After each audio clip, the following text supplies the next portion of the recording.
Hey y'all, this is Sunny Shell, and this is the Sunny Spot on Secular Haven, Skeptic Haven. I said Secular Haven. Tonight we're going to discuss grief and loss without religion, and I'm super excited about the guests that we have on. So sit back, buckle up, and enjoy.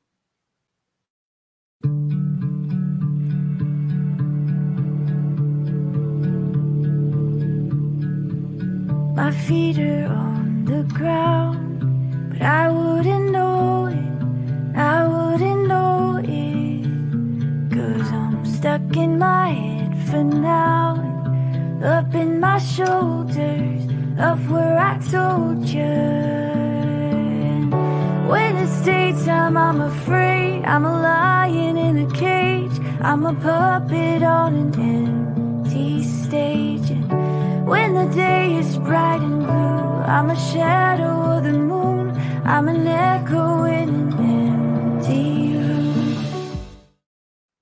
Hey everybody, I am so excited.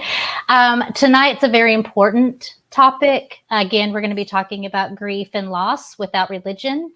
And I have two amazing guests on. First, I have Seth Andrews. And if you don't know Seth, I don't know what's wrong with you. But Seth, if you will, if you'll just tell our viewers a little bit about yourself. Yeah, I'm a former evangelical. I was a Christian radio host for 12 years and another several years in non-Christian broadcasting, video producer after that with hundreds of churches all around the country, and came to a moment of real crisis and epiphany in my late 30s and realized that I didn't buy it. I hadn't really done my own thinking on the religious question, on the God questions, plural. And so I, in the search for community and the desperation to be part of a conversation about these important issues, I wanted to create an online presence, a website called thethinkingatheist.com. I am not the thinking atheist, but coming out of a faith culture, the thinking atheist icon represents the rejection of faith and the embrace of reason. Let's think about these things. Let's really get into it. And that community grew. I've been a podcaster for that website for 12 years and, spoken to whoever will hear me, and I've written 5 books. And here I am with you fine people and glad to be here. Well, thank you so much. I know you're very busy, so I appreciate you coming on the show Not at all. tonight. Glad to be here. I also have Candace Gorham, and I'm really excited that you're on this show. And you are kind of everywhere. You have a lot of hats that you wear. Could you tell our audience a little bit about yourself? Sure. So I am similar to Seth. I'm a former ordained minister, and I was the more extreme variety. We believed in casting out demons and fasting for days and weeks at a time, and um, you know faith healing, prosperity gospel. I was more of that variety of Christian for a number of years. But I've had a lot of experience when I was younger. I was Jehovah's Witness, and then my parents split up, and I started going to like the family church. So I did United Methodist for a little while, and then I made my way into like I said, it was non-denominational, but it was the more extreme charismatic Pentecostal variety. Um, Professionally, I'm a licensed professional counselor, and so that's how I've gotten into issues related to mental health and grief and that sort of thing. And then add on top of that my work as an activist, doing social justice work. It just kind of all comes together in the non-believing community. I try to do some of, like you said, some activist work, some non-believing work, some writing, some researching, some of all of that. Well, thank you for being on the show because I know you are very, very busy. I understand you also do some work with the Clergy Project and Secular Student Alliance and some other things like that as well, right?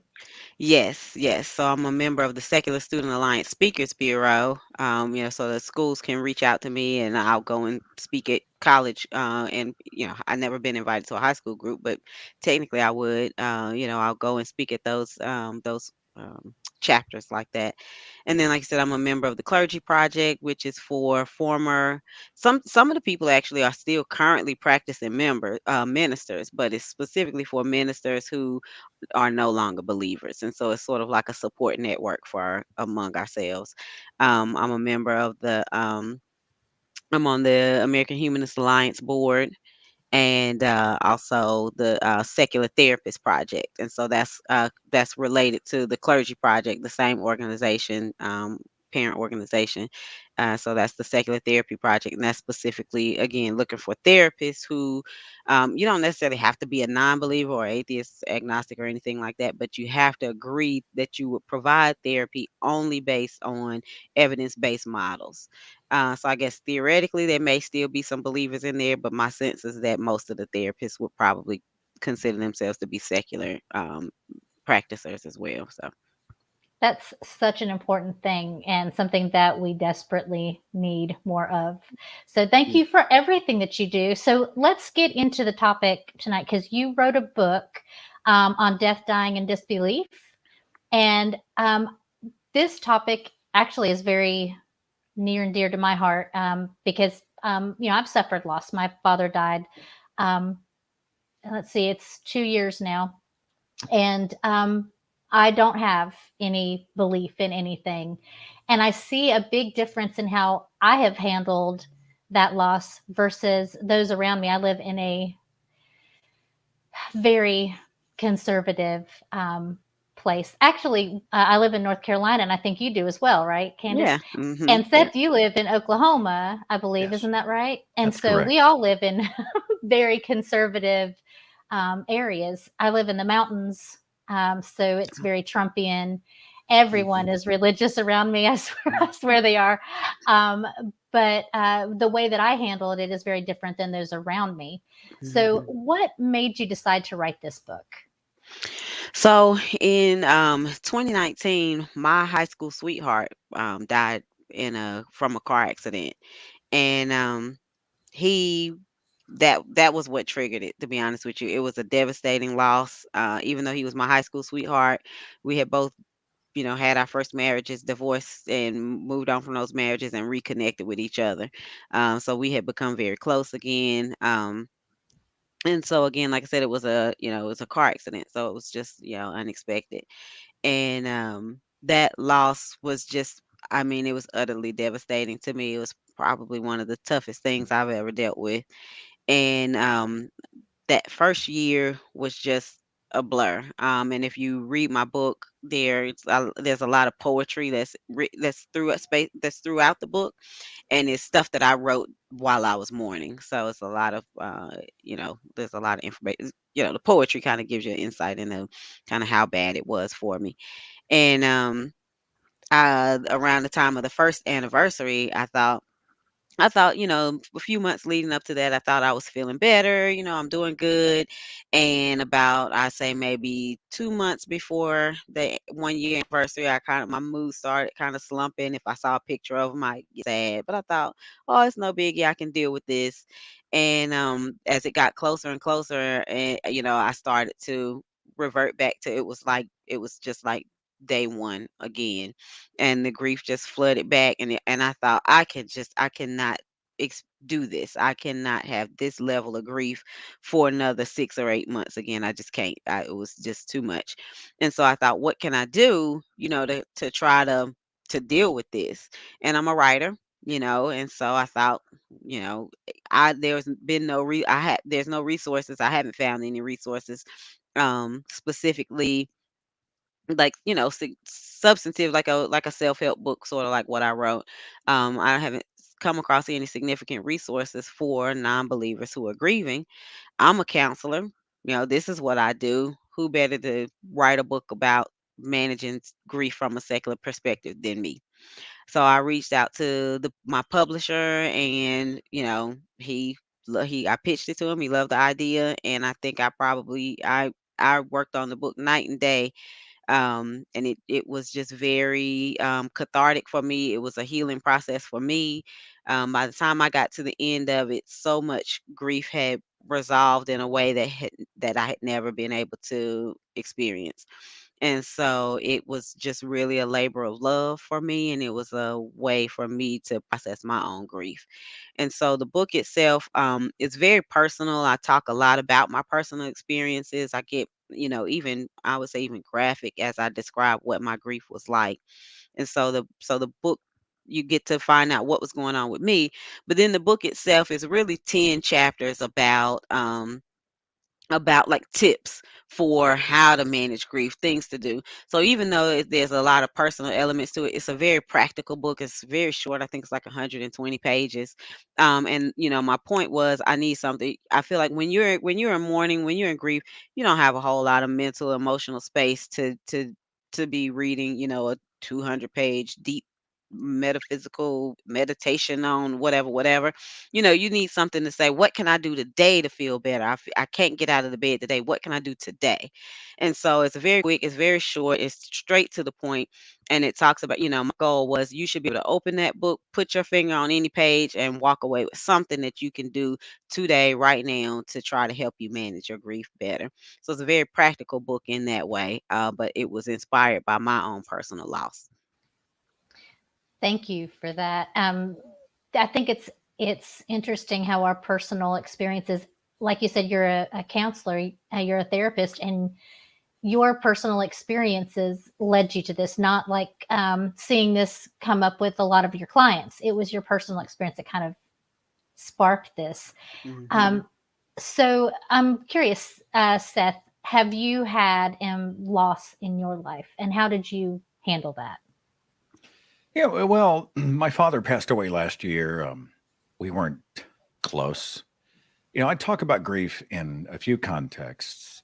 I think one was that I had grieved the loss of my father 10 years before he died, because as a hardcore Bible literalist evangelical, he was simply unable to bridge the gap to really connect in a meaningful way with an atheist son. He spent my entire youth training up a child in the way that he should go: Christian school, Christian this, Christian that. I was the apple of his eye. I'm on the stage. I'm doing Christian radio. I'm ministering the message of Jesus. The guy was going to bust a button. He was so proud. And then, in his mind, it's a train wreck. I hit the age of 37, 38, and I go through this moment where I start to vet the stuff I'd previously believed. And I realize I'm not just an atheist, but I'm going to be an atheist activist. It's his worst nightmare. And for my father, I think that he felt that nothing else could really be enjoyed if the eternal question wasn't solved. How do he and I talk about the weather or retirement or fishing or any of these other things if I'm going to hell? And he believed in a literal hell, and he loved the God who made hell, which is weird. And we had all kinds of problems. We had just a rift. Even when we were in the same physical space, it was an emotional rift. You could feel that we were strangers. And in that way, I had found myself grieving my father a decade before he died. When he did pass away, believe it or not, I was given the opportunity to say a few words at the funeral. This is weird for me because I thought for sure my religious family thought I would go up and say something. I mean, maybe they didn't. Obviously, they left that door open, and I spoke for a few minutes. And I noticed that all around me, he was a man who loved Jesus, and he was a man who loved the Lord, and he preached the word, and he loved Jesus, and Jesus, Jesus, Jesus, Jesus, Jesus, Jesus. And I was sitting there, and I was like, no one's memorializing the man. I can't see his face from what people are saying. It's all just church. He kept Bibles in his trunk to hand out to people, and he loved the good Lord, and blah, blah, blah. So when I finally took the stage, whatever the expectation might have been, I painted a picture of the man with words. He used to ride an old Yamaha motorcycle wearing dress slacks. He used to mow the lawn wearing his dress slacks. That's the kind of man he was. He fell asleep in his chair. He would not able to finish a joke because he would always crack up at his own jokes, and the jokes were lame. And then I told one of the jokes, and everybody's laughing in the auditorium. And we had a moment where we did, I think, what a memorial service should do, and I think what we should be doing in a healthy grief of those that are lost, and that is true remembrance. And that for me, I don't think I'm being too biased, was the most personal part of the entire service.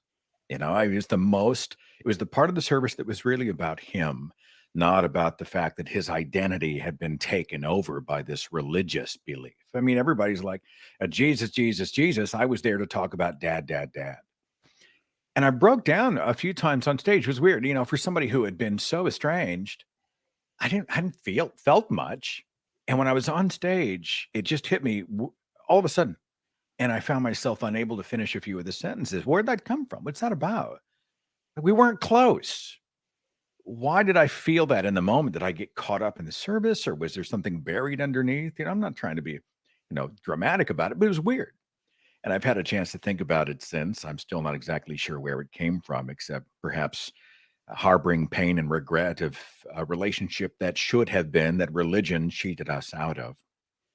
So the most recent sort of incarnation of grief in my life being the loss of my father, but I lost him before I lost him, and I blame fundamentalist religion for it. Mm. That's I totally understand what you're saying. My husband's family is much more that way, and when his uncle died, that's this exact same experience that we had at his funeral. In fact, we believe that they took that opportunity to talk to my family, my little family of my husband, me, and our kids, about how we need to get back to God, and that's what his uncle would have wanted. They didn't say our names, but it became very clear that this was. Well, I was at a funeral of a relative's grandmother had passed away. Like, no one I was close to, but I went to the funeral out of respect. And the pastor used the opportunity of the death of this believer, devout believer, to give a salvation message. There may be some people in the audience today who don't yet know Jesus and don't have a guarantee that they will join us in heaven after they die.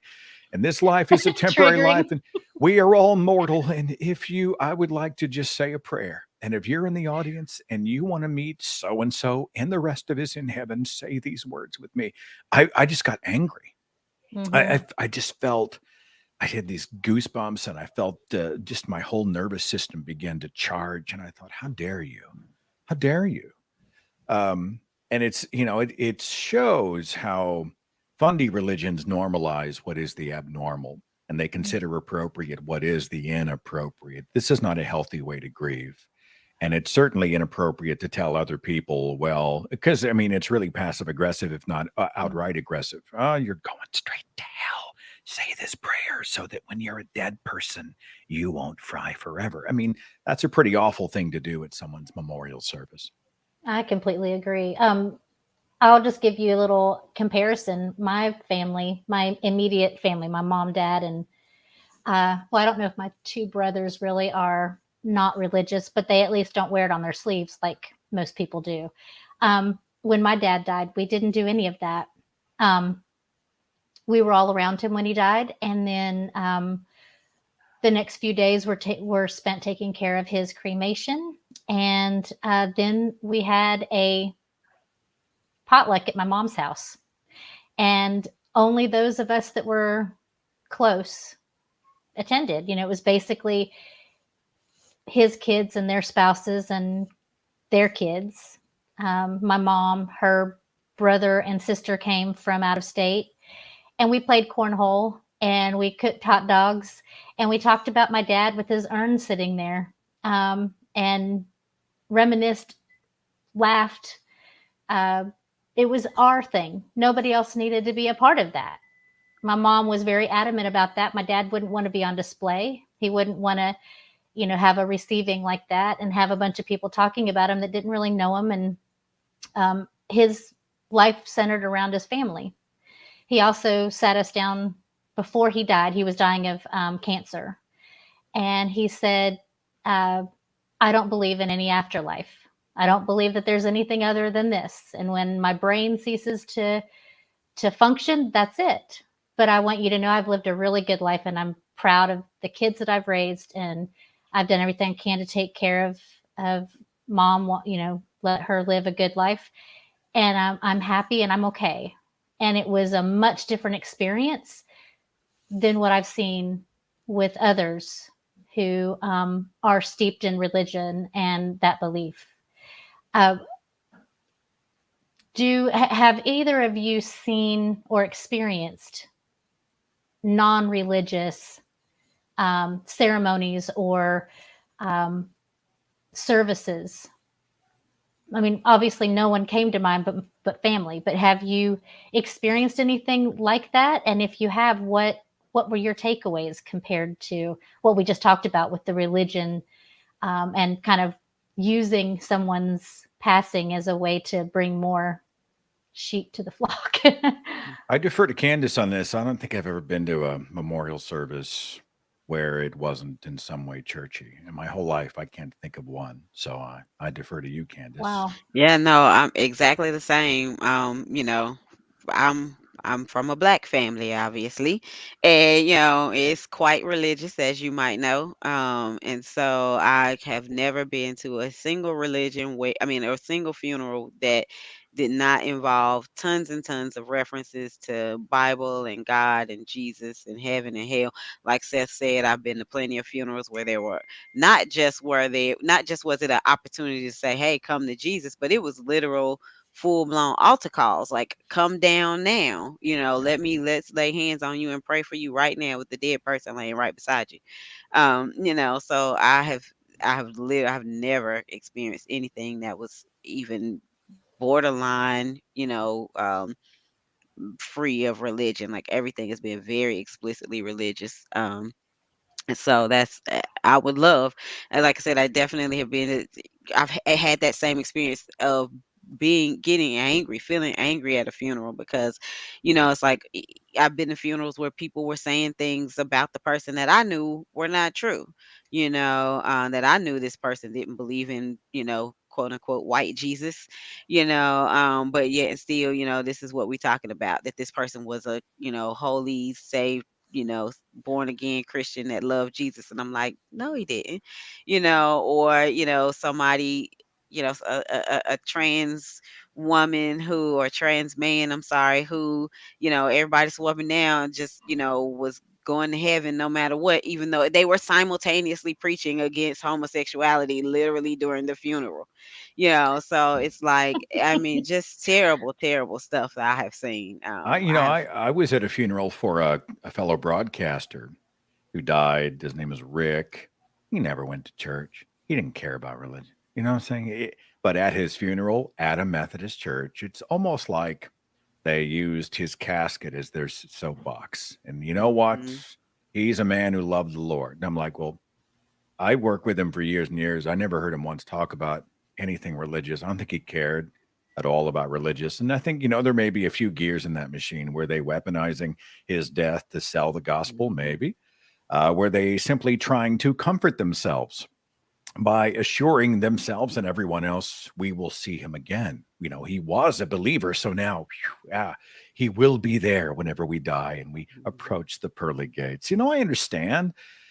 If you begin to understand the mind, I'm sure Candace can speak to this even better than I can, but we understand that we create our mechanisms for coping, right? We many times will tell a beautiful story because the story brings us comfort. So it is possible the ritual of a memorial service, coming together with your tribe, with your fellow human beings in a shared grief, and there's shared music, which produces a kind of brain chemistry, which can produce bonding agents in the brain, and the assurances that maybe it's not over and maybe we will live forever. And a chance to be there and hug each other and cry and hold hands and just have these memories bonded, seared into our brains. Religion's really good at that. And so in some ways, even though I don't think overall I think there are much more constructive methods for ritual and grief recovery. I think religions are understandable. It's understandable why people are often attracted to it, but they're still creating, in my mind, I think they're creating the mechanisms for their own coping, right? They're drawing the happy ending that they wish to see. That's just my 2 cents. Well, I wonder about one thing though. We hear often, especially from religious people, that when you don't have religious belief to hold on to, that's how they draw comfort. Um, and that when you don't have that, then you're left with nothing. That there's, what comfort can you get when you have nothing to look forward to? You'll never be able to see your loved one again. I wonder, though, if it's not actually detrimental to our mental health. Um, I see some of my friends who have lost parents or loved ones, and it seems like they're not coping as well as you would think that they would be if they really believe they're going to be seeing their loved one again. Why do they seem to have such a hard time coping? And I wonder if it's because they didn't really connect with them in this life, and so Yeah, they have I a lot think of both of guilt. those ideas can exist in the same space. I think they're attracted to the idea of it, but it may not be a healthy mechanism for grief and grief recovery. In their mind, the idea of heaven works, but they are cheating themselves of some real issues. They're not addressing them in the real world. So, yeah, I totally agree. I hope I wasn't unclear on that, but yeah, absolutely. Yeah. So, Candace, I'm curious, what do you think is, if you could narrow it down, I know this is going to be kind of hard, but I'm just curious, if you could narrow it down to the single most important, uh, maybe coping strategy or takeaway that we should have as far as dealing with grief and loss from a secular perspective. Mhm. Yeah, like you said, that's a big one. I think that I definitely think that if we don't believe in an afterlife, then you really have to spend time focusing on what you did have from the person. I know in my grief I spent a lot of time about focusing on what I didn't have, right? I got sidetracked on what I didn't have, the missed opportunities, those types of things. And when really if I shifted my thinking to say, this is what I did have, this is what I did experience, Mm. this was great. No, I'm not going to see these people in the afterlife, but this is what we did have today, and it was beautiful and it was wonderful. And how can I continue to honor it and continue to have it to be a part of my life, incorporate this person's memory into my life in a new way. I talk about that in the book, that when you talk about like the we often people a lot of times we hear about the 5 stages of grief, and so I talk about the 5 stages of grief as they were originally put forth by the psychologists who originally put them forth. And I kind of break it down and discuss it, because a lot we really have a skewed understanding of it in society today. But really, the fifth stage is acceptance. And a lot of people think that acceptance means that you're okay with the loss. When really it's not about being okay with the loss, because I'm not okay that my high school sweetheart is dead. I'm never going to be okay that he's no longer with us. He died at 42 years old, way too young, right? But what I have done and what I feel like the acceptance stage is about is learning to incorporate that person into your life in a new way. And so if the faster you can get to, how can this person be still a part of my life, a part of my memories, a part of, who I am and what I cherish, and, how the person helped to mold me and shape me in various ways, the sooner we can sort of focus on that part of things, the better. Because we don't have the afterlife to think about. I can't say I'm going to see him in 50 years when I die, or in 1,000 years when, I don't know, Jehovah's Witnesses got a whole other mindset about it. you know, or, we're not going to meet up on our own planet, like the Mormons or whatever, right? So the sooner we can get around to, the person is not here, the person is gone forever. How can I incorporate this person into my life now and who I am now? I think the better. And that's a lot of work. I mean, it's not easy to do, but I think that is how I've come to understand to the goal to be. Like the person is still with you in your memories, with you in the way they influenced your life, the way they helped, contribute to who you are as a person. So though that legacy is still with you, and how can you hold on to that legacy? I think the sooner you can get there, the better. That's beautiful. That's the most eloquent way that I've heard anyone describe that. Because you're exactly right.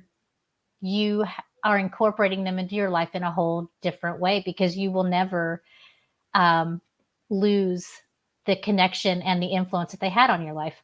We have a question from the audience. So Eric Coalson asked, how do you balance your own grief without religion with family or friends who find comfort in their religion? I think this is a great question. How do I balance it in discussions? How do I balance it internally? Am I trying to argue whether or not it makes sense how they grieve? The question could be interpreted in so many ways. I'm not exactly sure how to best answer it. I find it, I do find it a little bit frustrating for the reasons that you have mentioned, Sonny, that sometimes they're not dealing, or sometimes they're so desperate to take something awful and decide that it's beautiful in the God context that they just sound like idiots. Um, you know, it, but I don't use moments. There's a saying that we've used on the show: "My tragedy is not your soapbox." And I see somebody grieving and somebody who's really going through it. For me, those are not the times when I go in and have a discussion about whether or not their process makes any sense. Somebody's like, oh, so and so was in a horrible car accident and his mother was faced with a closed casket, blah, blah, blah. But, the Lord has a plan and everything happens for a reason. And God causes all things to work together for good to those who love him and are called according to his purpose. And we're all going to go up to heaven and join him where there's no car accidents and only joy and bliss and yawning music and confetti and apple pie. And it's going to be amazing. It's really a beautiful story, this terrible car wreck. And of course, I'm sitting over here going, what the hell are you talking about? I normally don't engage in those moments because they're not productive. When emotions are high, and people are immediately going to just flash and knee jerk and double down and backfire, I don't engage. But when the dust settles, sometimes I will, using questions, a lot of Socratic methods, will begin to ask some meaningful questions in a non-offensive way, in a way that's trying to keep them off guard, just curiosity, respectfully, and in the hopes that maybe they'll examine that journey and see if it really does make sense. But I find it kind of frustrating. It isn't. I don't know if that even remotely answers the question. That's just kind of the echo of what I've been thinking in my own mind. Maybe I assigned it to the question. Candace, what do you think? Yeah, so I agree with what Seth says. Actually, I discussed this actually this very thing in the book, that when you're dealing with other people who are also grieving the same loss, but they're religious, or maybe the ceremony was religious or whatever.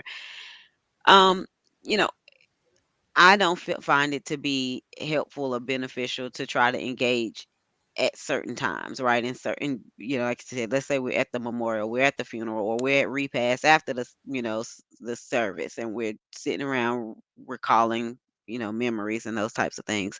I don't think that it would be reasonable to challenge a person. I don't, well, let me not say reasonable. I don't think it would be beneficial or helpful to anybody, because everybody is grieving. And I know it's cliche to say everybody grieves in their own way, but it's true. Yeah, it Yeah. really is Yeah. true. Grief is an extremely personal experience, and if you never had a significant loss, you cannot understand how personal of an experience it is. And if anybody were to step in and try to start, changing the way I saw things, or tell me something different, or tell me I needed to be a different way, or tell me I would have been very upset. And so I think, I talk in the book about, like, like, for example, with my sweetheart, like I said, they talked about him being a very religious person when he wasn't. I didn't go up to people after the funeral saying, I don't know why y'all said that. That's not true. If that comforts his mama, that comforts his Yeah. mama. I'm not taking that away from Mhm. his mama right now, Yeah. right? Yeah. Now, if in 5 years they come to me and say, well, what do you know about him? Then maybe I'll tell what I know. But I'm not gonna, try to bust somebody's bubble, in the middle of them, grieving. So I think, as long as people, now, if somebody is trying to push something on you, or they come to you and start telling you need to get saved because, see, this could happen to anybody anytime, or they start trying to influence you in some way, then absolutely stand up for yourself, speak up for yourself. Don't allow yourself to be bullied or hurt or, targeted for your non-belief or your, secular Mhm. belief. Um, but I also would not do the same thing from my perspective, which is jump up and try to take somebody else's, mechanisms away from them. A quick funny story is funny. I was visiting with this little old sweet old 89-year-old woman, absolutely precious. And we were talking about, at that age, you thinking about death all the time. And she was talking about her husband and how he died and he was, buried and she wants to be buried. And there were several of us sitting around and she said, y'all want to be buried, right? Because she knew at least one person in the group was not a religious. Well, no, she knew I wasn't religious. She knew some other people in the group weren't religious. And so she goes like, y'all want to be buried, right? Don't you want to be buried? And everybody that was sitting around was like, well, actually, no, we all want to be cremated. And she goes, well, you gonna burn twice then. And I just Oh. fell out laughing. I Oh, couldn't stand it. I said, well, "Oh my God!" But she 89 years old, right? What I'm gonna say? Mm. yeah, So I just laughed and I was like, "Oh, you so silly," and and then the conversation moved on. She was just kind of like, "I can't believe y'all want to, be cremated," and it was just like, "Yeah, it's not that big of a deal." And so it was an opportunity to kind of normalize cremation. She was completely scandalized that she was sitting there in front of three young people and all three of us were saying, yeah, we want to be cremated. But then it gave us an opportunity to say, yeah, we don't believe those things. It's not scary to us. I'm sorry it's scary to you, but it's not. Be comforted that we're not worried. that's And so we freaking good. laughed about it and that was in the conversation moved on. What's the cost benefit of engaging somebody who is 80 something years old? Like, Candace realizes her time and her sanity are not worth it. The chances of her succeeding at any moment, any length in that moment, right? Well, choose our battles. And sometimes we're so bad at Mhm. this. I know we get questions, but there's a couple of quick things. Candace also mentioned something, and I'm so glad she did, about how grief is nuanced and it's so unique and individual.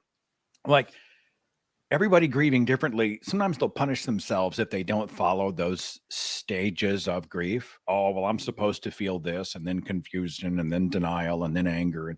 And if they feel something in the wrong order, or they miss one, or they add some steps, they feel like there's something broken inside them. And that's crazy because everybody deals in a unique way, and those ways are valid. So I'm so glad she brought that up. And there was one other thing I wanted to say about this idea of eternity and how it's supposedly attractive to people who are religious and believe in heaven. First of all, I find it interesting that most of the people that I have met who believe in eternal life, divine protection, posthumous existence in the greatest place in the universe, those people are often the most terrified of dying. It's Mm. freaky. Like, Yes. they're weird. They lock their doors. They're stocking up handguns. They're worried about danger here, and they're coming for us there. And we've got to do this. And oh my God, I don't want to die. And I'm like, wait a minute. If you die, you go to the greatest place in the history of great places. What are you freaked out about, right? Yeah. It took me leaving religion to get over my fear of death. And I like to say this about a finite life. I tell people are like, well, if you don't live forever, why bother? And I'm thinking, well, an eternal life actually sort of drifts into a blur of meaninglessness. The moments are no longer critical because they never run out. Mm. A beautiful piece of music has a final note. Is it not a beautiful piece of music? A delicious meal has a final bite. Should we not enjoy the delicious meal? If I love someone dearly and they pass away before I do, our love is temporary. Is that love not worth having? I would think that the temporary, finite nature of this life, the fact that the moments will never come back and they are absolutely not eternal, it adds a real urgency to make the most of the moments, to seize the day and love who you love and be who you are and set the goals and carpe diem because there may be no tomorrow. I think a finite life is actually more beautiful and more valuable. Absolutely. Oh, I'm so glad that you said all of that. I couldn't agree more. What was interesting is when that question came up, I'll tell you, something that popped into my head was a little bit different than what you guys were talking about. I had a good friend that I worked with when my dad, well, a former good friend of mine, when my dad died. And I was really upset at work one day. And it was actually right before he died. we knew that it was coming. It was not going to be that much longer. And I just had a day and I broke down. And there was other people in the office with us. And she was the one person who knew that I was not religious. And she came over and said, well, let's lay hands on her and pray for her. And there was a part of me that thought, this is how she handles it. She doesn't know what to do. And she's trying to do what she feels is the right thing to do. But it really upset me. I'm sitting here in my office with all these people touching me, which is the last thing that I wanted. They're praying, which is, again, one of the last things that I would want. And she knew that I was not religious. And she This knew sounds like that a would not huge be boundary comfortable. violation to me. I mean, Absolutely. I hear that and I'm like, that's this. I mean, I'm thinking massive boundary violation, and they used the death of a loved one as an excuse to do it. I mean, that's just me. But and with others, knowing that I could not actually respond because in my line where I work and my position, the trust that I had with her for her to know that I wasn't religious was a very serious one because I could lose my job. That's why I don't go by my real name. I have a pseudonym because I could literally lose my job without question. And so to me, it was a major boundary violation. And it was one of the things that destroyed our friendship. But I honestly believe, and knowing her the way that I do, she felt like she was giving me religion. She was giving me a chance to find God in this moment. And I think that boundary violation is often what religious people do. They find our weak moment and they try to insert their God belief in there. They try to shame us or guilt us or use our weakness to try to push that in. And it works sometimes for them. There are people who, they will tell you, I used to not believe and then this happened. And, so it does work for them sometimes, but it pushes other people away even more so. And from that moment is when I decided to become an atheist activist, even at risk of my job. So it totally backfired. But I wanted to bring that in when that question came up, because we are not just dealing with religious people in their grief. We're dealing with religious people who may not be grieving. It may not be their loved one, but how they handle us, how they deal with us when we are grieving as a non-religious person. And I think we need to make sure that we maintain our own boundaries as well. And we don't allow people to do that to us. That can be a very difficult. It seems like it should be easy, but it's not. It's a very difficult thing to make those boundaries, especially when you're in, it can be shaky ground. It can be shaky ground. No, I agree with you saying what you're saying completely in that, sometimes you might be in a situation where it really is hard to be able to take a firm stance on a thing, and so you kind of have to try to figure out your escape routes in those types of situations, right? And that's something, and that's one of the things that I talk about in the book is, like I said earlier, to go ahead and sort of, be thinking about what is it that am willing to say, what is it that I'm not comfortable saying, how can I get out of a bad situation? What can I say to a person if I feel like they're doing or saying things to me that are hurting me? So I do talk about those things in the book as well, because I'm aware that that is something that's going to come up, right? If you have a significant loss, you can just pretty much assume that there's going to be plenty of people around you who are going to say, "Oh, I'll pray for you." I had so many people pray, try to pray for me, at least tell me they were going to pray for me, or hold me. There was one time I was leaving my high school sweetheart's mother's house. It was before the funeral, but you got that little in between time. And I was leaving her house, and there were lots of people were coming and going, going all day. And somebody, older woman stopped me in the driveway because I was walking out of the house and I just broke down in the driveway. Like I just stopped in the driveway and I just dropped my head and I was just sobbing, sobbing, sobbing in the driveway. And she walked up to me and she just grabbed me and she hugged me and she just started praying. And I'm like, in my mind, I'm like, wait, hold on. I ain't say I ain't that distraught, but yeah, so I was completely and utterly broken down in that moment. And she was able to just kind of swoop in and grab me and operate under the assumption that this would be okay. And I would love to say that was a strong enough to say to her, like, stop, don't do this, but I mean, I was just completely broke down in that moment. So she prayed, I said thank you, and I walked away and I let it go. And I felt like it didn't hurt me for her to do that. I didn't like it. I didn't want to be in that situation, but I was just the weakness that I felt in that Mm-hmm. moment was just I just didn't have the strength to fight that battle. And Right. so I talk about that in the book. Like I said, choose, what battles are you going to fight? I don't recommend that anybody let somebody just walk up to them and start praying for them. But, if you have the strength, if you're in a situation where it's okay, like definitely I would encourage people, have the boldness to speak up and defend yourself and not let that happen to you. I wouldn't let it happen to me today.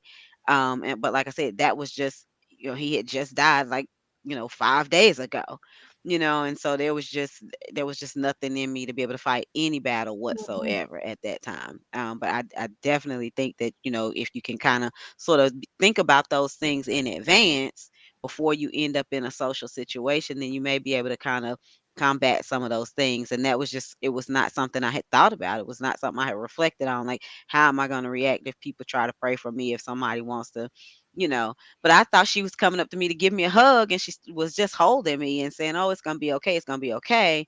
And then in the middle of saying, "Oh, it's gonna be okay," she started praying. And so Mm. then I'm like, "Well, what am I gonna do? I'm gonna just, struggle my way out of this 70-year-old woman's, death grip, and she holding me as hard as she can hold me, So it was just kind of one of those situations where it's like, ugh, I don't want to be here. I don't want to end up in this situation, but so maybe had I you know, taking my own advice that was I was going to make in a year. Maybe if I had thought about what I was going to, thought about that exact situation, I would have been able to get out of it. But I definitely think it's a thing worth spending some time reflecting on if you have a significant loss and you're going to end up in some social situations. How are you going to get out of those moments if you feel really compelled to do so? Because it's going to happen. If you Mhm. live in the Western world, or all over the world, really, where religion is just relegated to the world of the supernatural, right? It's relegated to the realm of I'm sorry, not religion. Death is relegated to the realm of the supernatural, right? Like, so many people believe in afterlife and gods and demons and spirits. 9 times out of 10, if you experience a significant loss, somebody is going to pray for you, or whatever. And how are you going to deal with that? It's worth making a plan for in advance. Mhm. Absolutely. I think you said a couple things that really stuck with me. First of all, you were not prepared. You were in a moment where you didn't have the strength to fight that. But the other thing that you said is you thought she was going to give you a hug. There are people who don't want people to give hugs. Take the prayer away. There are people who are not that type of there's other triggers from other traumas, and they don't want to have especially a stranger come up and hug them, and so it just seems like it's doubly doubly boundary Violating. violation. Yeah. Yes. Hmm. So I have another question. This came from one of the producers. Anecdotally, how long after deconversion have you seen people become comfortable with facing death? Hmm, that's a tough one. I'm Hmm. going to think about Ah, my answer. I'm going to defer for a second. Is that okay? Absolutely. yeah, so anecdotally, I think that a lot of people, by the time they are out as non-believers and they're vocal about it, um, they've already given those things a lot of consideration. They've already given a lot of consideration to what about, especially if they used to be religious, right? And then they're no longer religious. What am I going to do with giving up heaven? I'm giving by becoming non-religious. I'm giving up. The thought and the idea of an afterlife, of a heaven, of a happiness, happily ever after. And so I think a lot of people have already processed a lot of that stuff by the time they get comfortable enough to come out. And so, in my experience, at least, what I can think of off the top of my head, I feel like a lot of people have sort of moved beyond, like they've come to say, okay, there is no hell, there's no heaven. This is all I got. I'm going to make the most of what I got. They've already kind of gone there. And I think a lot of people, that's early, right? Like we start to process what about my life? What about my afterlife?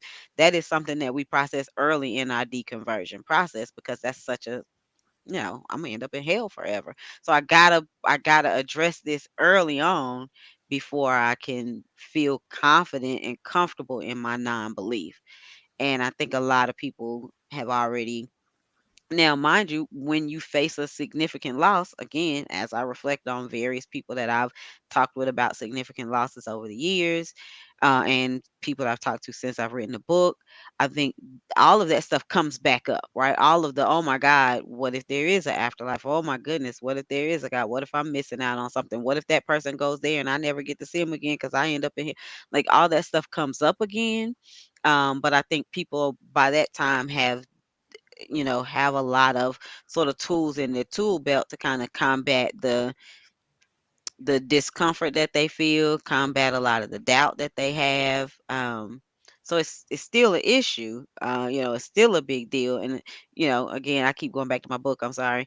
I talk about that also in my book, of like dealing with the fact that you may even have what somebody might consider to be like supernatural experiences, but I think it's really just a function of how deep the grief is. Oh, I can hear her talking to me or something like that, right? I think that that's just a function of how deep the grief is. And you kind of got to work through that from the person, work through that knowing that, like, this is just the grief. I've come to these conclusions about life and religion, and this is my foundation now, and I'm going to stand on this. And even though these are all these feelings and doubts and fears and worries are coming up, I got my foundation that I built a firm foundation in why I don't believe. And so I think a lot of people get there already by the time they come out, or at least they, are playing around with it pretty significantly. Um, Even though the stuff still does come back up once you have a significant death. I think most of the conversations I have with people are one of two flavors. One is, will I ever see my mother again? Will I ever see my best friend again? I'm grieved at the idea we will never see each other again. It's really an emotional yearning. And the other one, it's the one I really had to deal with, was what if I got the eternal question wrong and I go to hell and burn forever? It took me a couple of years, even after I rationally, logically knew that there's no reason to believe in hell. To understand how hell theology was created and used to control people, blah, blah, blah, the immorality of hell. Even after I was out and called myself an atheist, I still wrestled with it emotionally. Those are deep wounds. And so those are the two flavors. And I think everybody processes those in different ways. I've seen people get over it in a week. And I've seen people who they carry that baggage for years. And human beings so unique and complex, I think their journeys are unique and complex. Logically, we know, there's no reason to believe in it. But a lot of times, if deep-seated, indoctrinated stuff has really been planted early and often, it can carry with us for a long time. And it's my hope that those raw wounds at least can scar over a little bit so we can address them. But some people, they carry wounds and they carry them for a long time. It just depends on the person. Mm-hmm. I think that's a great way to answer that question. I think you're right. We have time for one more quickly because we're getting close to the hour. And you guys don't have to answer this if you don't want to, but I thought it was interesting. Farron Salas asks, not to sound macabre, but can the guest describe about how they would want their own end-of-life services to be for their loved ones? For loved ones or for ourselves? I think he meant what would you want your loved ones to experience at your service. I think that's what it was. Let me know if I'm right on that. Oh, but I think saw Candace jump up in the air. I'm just going to let her go first. She's obviously ready to rock and roll first on this. Let's Listen, do it. my family and I, we have all talked about this so much. We get excited to talk about, like, this is what y'all gonna do for me when I die now, right? I want you to do this. Don't do nothing else. Don't play now. So for me, I want to be, I want to be cremated, as I said, and I want a big party, and like just get like a, rent out of like a hotel ballroom or an event space, right? And just throw a big party, and I want them to print like a bunch of pictures of me, like all of my best pictures, like big, huge pictures of me, and like put them all around the room. And I want all my favorite foods. I want a whole table that's nothing but dessert. I want caramel cake and apple pie and peach cobbler, banana pudding. Absolutely got to be some sweet potato pie, a whole bunch of sweet potato pies, like just a whole long table that's nothing but my favorite desserts. And then y'all can have some of the other foods over there if y'all want to like actually eat real food. I don't care about those. And I want parties, and I want my favorite music, and I just want it to be a lot of fun. And y'all can cry if y'all want to cry. I know you're gonna cry, but have a party, please, and make it a bash. Like, know who Candace it truly is, and do that. And then take some of my ashes. I know everybody might want to hold on a piece of me. That's fine. I don't care. But then I want you to take my ashes and like throw them off a mountain somewhere. Because if you know me, you know I'm a hiker. If you see my Facebook profile, my not the main profile picture, but the one behind it, I can't remember what it's called. The But I'm cover standing cover photo or the cover whatever. photo. Yes, I'm in Colorado at the top of 14,300 feet. That's what I do. I hike. I try to find the highest peak I can find as close to, wherever I'm at, and I try to get to the top of it. So take at least a little bit of my ashes up there and just like throw them in the wind. So somebody's got to get in shape because they got to be able to hike 14,000 feet. I don't care how you do it, but you got to do it at some point. Get me up there. And so that's what I want. And like I said, everybody in my family, my mama, my daddy, my brother, sister, all of us want to be cremated. And we've all talked about what we want. And we talk about it in you see my excitement. We talk about it with this same level of like, yeah, like, oh, you're gonna love it when I die.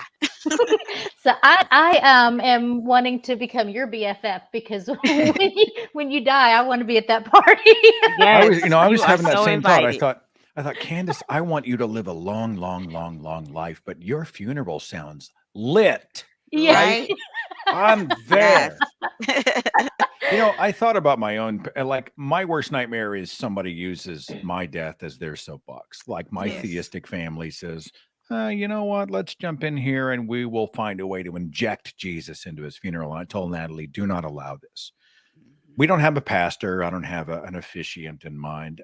For that reason, I actually thought if I knew it was coming, I'd officiate my own. I would actually pre-plan and I would record something. Hi, everybody. Well, I'm dead, but I didn't trust anybody else to conduct the service. And I better not be in a church, damn it. Am I, and just kind of make it fun. But I would want it to be a celebration of my life. I would want it to be very positive. I mean, grief can be positive. We grieve because we loved. It's the price we pay for love. And what part of me would I like to be remembered for? And to see that moment of memorializing my life is to be a celebration of life and also like a freaking full color broadcast demonstration of goodness without gods. We can grieve without gods. We can celebrate life without gods. We can remember without gods. We can, we can carry on after this memorial service ends and have a beautiful existence without gods. That's what I would like my memorial service to be. Throw in some good songs, good food. I'll get some tips from Candace. Keep the preachers out, and and I think just be there for each other. I remind everybody, carpe diem. Like these moments are finite. So whatever it is you feel like you need to say that you haven't said when you leave my service today, go say it. If there's somebody you're in love with, go tell them. If there's somebody you have a grievance with, go fix it. If there's somebody you don't feel like you can get over it with because they harmed you, tell them about that. Just do what needs to be done. Say what needs to be said because there may be no tomorrow. That's the message I would leave them with. That's Beautiful. beautiful. Oh, That's thanks. perfect. Thanks. So I would like the last minute, less than a minute that we have left in the show, I'd like to give you guys a chance to let our audience know what you have going on in the works, where they can find you, all of those type of things. Seth, we'll start with you. Yeah, I'm easy to find. You can go to the website for the community, thethinkingatheist.com, links to the podcasting videos, etc. Or if you want to find out more about me, my books, just what I do, SethAndrews.com. So thethinkingatheist.com, SethAndrews.com. That'll hook you up. And you can find me on I'm sorry, go ahead. Oh no, you go. I was just about ready to introduce you and have you go ahead. Yeah. So my two books are on Amazon, Barnes and Nobles, all the major retailers. There's On Death, Dying, and Disbelief, and then there's also the Ebony Exodus Project. You can find me Twitter at Ebony Exodus Project, Facebook at Ebony Exodus. That I'm around. Well, I want to thank you both. This was it's a difficult topic, but I think we made it enjoyable for everyone. It's a very important topic, and I want to thank you for your book. I found it very interesting. I haven't finished it, but I found it very interesting so far, and I've watched some of your interviews, like you did with FFRF, the Free Thought Matters, and you talked about your book with them. And so I just want to thank you for the book, and thank you both for coming on the show. It's a pleasure. Thank you. Yes, thank you. Happy to be here. So, it looks like we're going to have a Discord after the show. That's awesome. So please feel free to join if you would like to. For the audience, if you enjoyed this type of content and you want to see more of it, please like, subscribe, hit the bell, share, all those good things. Also go to our Patreon, because that really does help us. It provides the service that we use to be able to stream this. And we have a lot of people that work behind the scenes, and I want to thank them. First of all, our producers, Wes, Kat, and Phil, our bookers, Shane, Aaron, and Corey. I want to thank our patrons, our Phil, Aaron, me, Sunny, Deborah, Jena, Bryce, Cindy, and Kathy. Appreciate all of you guys. We really do appreciate it. And I want to let you know, it's the first time we've mentioned it, but we have a perk that's going to be coming up really soon if you're a patron, where you might have an opportunity to come on the show and ask our guest a question on camera. So if that's something you would like to do, check out Patron, and you might be right here with me on a show asking Seth or Candace a question. So as I always say at the end of all of our shows, until we meet again, remember to always think critically. Good night, everybody.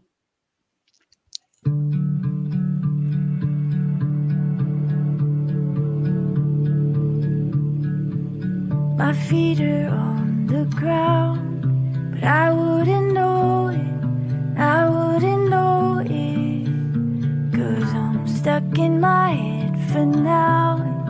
Up in my shoulders, up where I told you. When it's daytime, I'm afraid I'm a lion in a cage. I'm a puppet on an empty stage. And when the day is bright and blue, I'm a shadow of the moon. I'm an echo in an